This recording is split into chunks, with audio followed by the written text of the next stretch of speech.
எல்லாருக்கும் வணக்கம். நான் சித்தா டாக்டர் ஸ்டெஃபினா. நார்மலாவே நம்மளுடைய லைஃப் ஸ்டைல் மாற மாற நமக்கு ஒரு நாளும் ஒரு ஹெல்த் ப்ராப்ளம் வந்துகிட்டே இருக்கு. அண்ட் அதுல காமனா எல்லாருக்குமே வரக்கூடிய ஒரு பிரச்சனை நம்ம பார்த்தோம்னா இந்த டேண்ட்ரஃப் பிரச்சனை. ஏன்னா ஸ்கூல் போறவங்க, காலேஜ் போறவங்க, வேலைக்கு போறவங்க, இப்படி எல்லாருக்குமே பாரபட்சமே பார்க்காம இந்த டேண்ட்ரஃப் பிரச்சனை இருந்துகிட்டே இருக்கு. இதுக்கான சொல்யூஷன் உங்களுக்கு தெரியணும்னா ஃபர்ஸ்ட் உங்களுக்கான டேண்ட்ரஃப் எதுன்னு ஃபர்ஸ்ட் நம்ம தெரிஞ்சுக்கலாம். First try scalp dandruff. உங்களுடைய தலையில உள்ள தோல் பகுதி வறண்டு போறதுனால இது வரும். அண்ட் இது எதனால வரலாம்னா ஒன்று கிளைமேட் சேஞ்சஸ்னால. இந்த குளிர்காலங்கள்ல உடம்புல உள்ள தோல் வறண்டு போகுமோ அதே மாதிரி தலையில உள்ள தோலும் நமக்கு வறண்டு போகும். இன்னொன்று சுடுதண்ணி அதிகமா தலைக்கு யூஸ் பண்றதுனால, இன்னொரு கெமிக்கல் ஷாம்பூஸ் டெய்லி யூஸ் பண்ணி ஹேர் வாஷ் பண்றதுனால, இன்னொரு தண்ணி ரொம்ப குறைவா குடிக்கிறதுனால, இன்னொரு அன்ஹைஜீனிக் ஃபுட் உங்க சத்தான உணவுகள் எதுவுமே எடுத்துக்காதனாலையும் இந்த டேண்ட்ரஃப் வரலாம். அண்ட் இதை நம்ம எப்படி தெரிஞ்சுக்கலாம்னா, நீங்க தலையில இப்படி சொல்லும் போது தலையில இருந்து பவுடரா உங்க ஷோல்டர்லயோ, முதுகுலையோ, இல்ல உங்க நெத்திலையோ கூட விழுகலாம். இந்த மாதிரி இருந்துச்சுன்னா இது ட்ரை ஸ்கேல்ப் டேண்ட்ரஃப். அடுத்தது ஆயிலி ஸ்கேல்ப் டேண்ட்ரஃப்.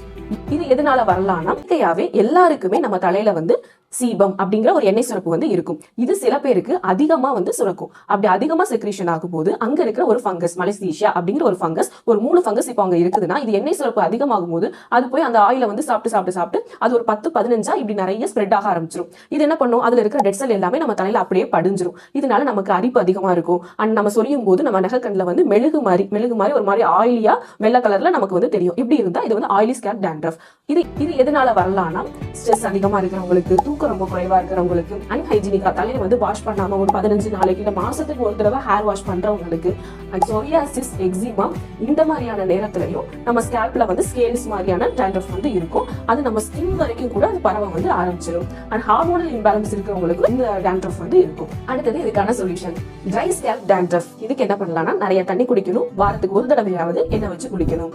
3 ஸ்பூன் தேங்காய் எண்ணெய்க்கு ஒரு 1 ஸ்பூன் மிளகு உங்களுக்கு முடிக்கு ஏத்தாப்புல நீங்க எடுத்துட்டு அதை டபுள் பாயிலிங் மெத்தட்ல நல்லா சூடு பண்ணிட்டு, சூடு ஆறின பிறகு அந்த எண்ணெயை எடுத்து நல்லா ஸ்கேல்ப்ல நல்லா மசாஜ் கொடுங்க. அட்லீஸ்ட் ஒரு 20 நிமிஷமாவது உங்க தலையில வச்சிருந்து அதுக்கப்புறம் நீங்க ஹேர் வாஷ் பண்ணலாம். அடுத்தது oily scalp dandruff.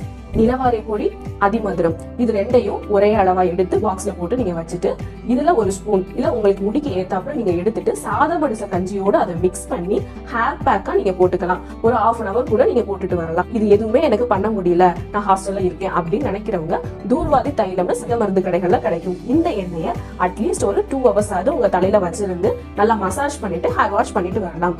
Hair wash பண்ணும் போது சீயக்கா இல்லைன்னா அரக்குத்தூள் யூஸ் பண்ணி ஹேர் வாஷ் பண்ணுங்க. இதுவுமே எனக்கு ரொம்ப கஷ்டமா இருக்கும் அப்படின்னு நினைக்கிறவங்க ரொம்ப கெமிக்கல் கம்மியா இருக்கிற மாதிரி ஹெர்பல் ஷாம்பூஸ் யூஸ் பண்ணுங்க.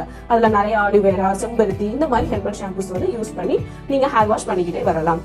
அடுத்தது உங்க இன்டேக். அதுல vitamin E, vitamin B6, protein, zinc, இது எல்லாமே அதிகமா உள்ள பழங்கள், காய்கள், இது எல்லாமே நீங்க சேர்த்துக்கலாம். நீர்க்காய்கள் அதிகமா எடுத்துக்கோங்க. கீரை வகைகள் அதிகமா எடுத்துக்கோங்க. இப்ப நான் சொன்ன எல்லாமே அட்லீஸ்ட் ஒரு 3 வாரத்துக்காவது தொடர்ந்து நீங்க யூஸ் பண்ணும்போது உங்களுடைய டேண்ட்ரஃப் கொஞ்சம் கொஞ்சமா கண்ட்ரோல் ஆக ஆரம்பிச்சிடும்.